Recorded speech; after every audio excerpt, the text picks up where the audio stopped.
18. novembrī Latvijas valstī 107 gadi, un 107 izcils Latvijas personības, 107 izcils cilvēki mums atbild uz jautājumu, ko tev nozīmē Latvija? Kas tev ir Latvija? Un šoreiz gribēju šo jautājumu uzdot māsai. Māsai Līgai Ārentei, viņa ir Austrumu Kliniskās universitātes slimnīcas endokrinoloģijas nodaļas virsmās, viņa ir Latvijas māsu asociācijas valdes locekli, viņa ir cilvēks, kas apmāca pacientus diabēta jomā. Izstāst, ko nozīmē māsa Latvijā un kas tev ir Latvija no māsas skatpunkta? Jā, no māsas skatu punkta Latvijā, lai kā man gribētos teikt, ka Latvija ir vienīgais zemes pleķītis uz šīs planētas, kur ir latviešu valoda, latviešu kultūra, kur viņa var dzīvot, viņa var attīstīties, bet māsa Latvijā ir mazliet tā kā izmirstoša suga. Mums ir ļoti liela māsu trūkums, un tas ietekmē visu veselības aprūpas sistēmu un ietekmē pacientu aprūpi.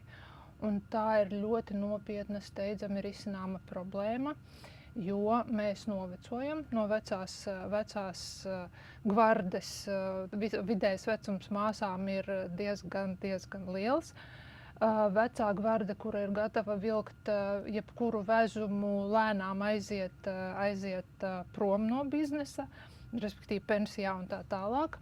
Un jaunā paudze, par ko man patiesībā ir prieks, jaunā paudze vairs negrib tādus vezumus vilkt, kā bijām gatavi mēs to darīt. Un man ir cerības uz šo te jauno paudzi, kuri atsakoties no strādāt kaut kādos ne īsti draudzīgos darba apstākļos, pieprasīs savu un piespiedīs sistēmu mainīties, kad veselības aprūpas sistēma ir jāfinansē adekvātāk, ir jādomā par šo te paudžu nomaiņu un ir jādara vakar, jo rīt jau būs par vēlu.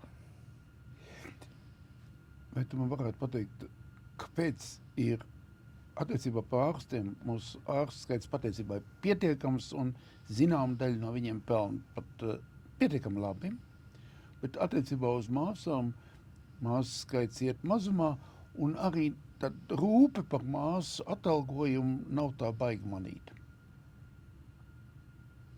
Nu, laikam tas tā būtība slēpjās tajā, ka šo te profesiju izvēlās cilvēki, kas vēlās palīdzēt citiem, varbūt varētu pat teikt kalpot citiem, un līdz ar to viņas par sevi tik ļoti necīnās un nepastāv, jo viņas ir, tā ir tāda tā kā sieviešu profesija, un diemžēl mēs vēl aizvien dzīvojam patriarchālā sabiedrībā, un ka sievietei jau nepienākās, un sievietei jau ir mazāk, it kā šī te vērtība, un viņas uzdevums ir kalpot vīrietim zināmā mērā. Un viņas pašas necīnās, un ārsti arī par viņām necīnās. Līdz ar to mēs esam tur, kur mēs esam. Visa pasaule mēģina attīstīties virzienā, ka medicīnas māsa ir ļoti līdzvērtīga profesija, ārsta profesija, jo viņi nodarbojas mazliet atšķirīgām lietām. Aprūpe nav tas pats, kas ārstēšana. Izstāst šo atšķirību. Tādai plašai sabiedrībai varbūt ka noderēs tāda metafora, ka ja ārsts ir kā tēvs, viņš ir diezgan skarbs un kategorisks un dažreiz pat brutāls, tad māsa ir kā mamma, kura rūpējās par komfortu. Un tas nav tāds tā kā vides komforts, bet arī vides komforts. Bet tas ir tas, ar ko māsa strādā tieši šī te aprūpe. Tas nozīmē, ka man ir jānodrošina pacienta maksimāls komforts, lai viņam būtu mazākas blaknes, lai kā no šīm te zāļu blaknēm, ārstēšanas blaknēm izvairīties, kā veikt profilaksi, lai nebūtu recidīvi. Tas ir tā kā manā diabēta pacienta apmācībā, tas ir vispilgtāk redzams, ka tas ir tāds lēns, neredzams, kā jau sievietes darbs, kurš ir vērsts uz to, lai cilvēks visumā justos labāk. Nevis uz viņa, ne tik ļoti uz viņa izārstēšanu, bet šajā ārstēšanas procesā, lai viņam būtu vieglāk, komfortablāk un vieglāk panesams tas viss. Un tik un tā tavs vēlējums Latvijas valstī 107 gados? Jā, mans stāstījums bija tāds tā kā mazliet pesimistisks, bet man gribās tomēr, lai mūsu pašapziņā vairotos, jo mēs nākam no padomu sistēmas, kur mēs kā maza tauta esam niecināti un mums ir mēģinājuši ieskaidrot, ka mēs neesam gana svarīgi un gana vērtīgi, un mēs neko nevaram, un mēs nemākam, un mums nesanāk, un mums ir viss sliktāk.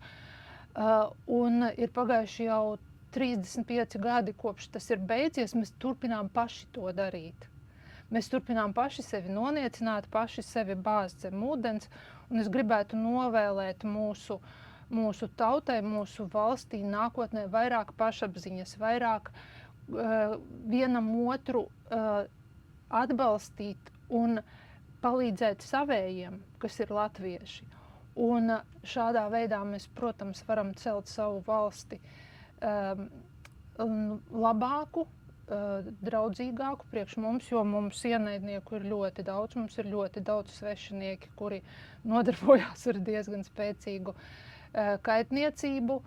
Un to mēs varam pārvarēt tikai būt vienoti. Neskatoties to, ka man nepatīk, kā tu uz mani varbūt paskaties un ko tu dari, un tu dari to, ko es daru ne tā, kā es, un man tas nepatīk, tas viss ir jāliek pie malas. Ir jābūt vienotiem, ir jābūt kopā un ir jāatbalsta savējie. Un būs skaista Latvija. Paldies tev par stāstiem.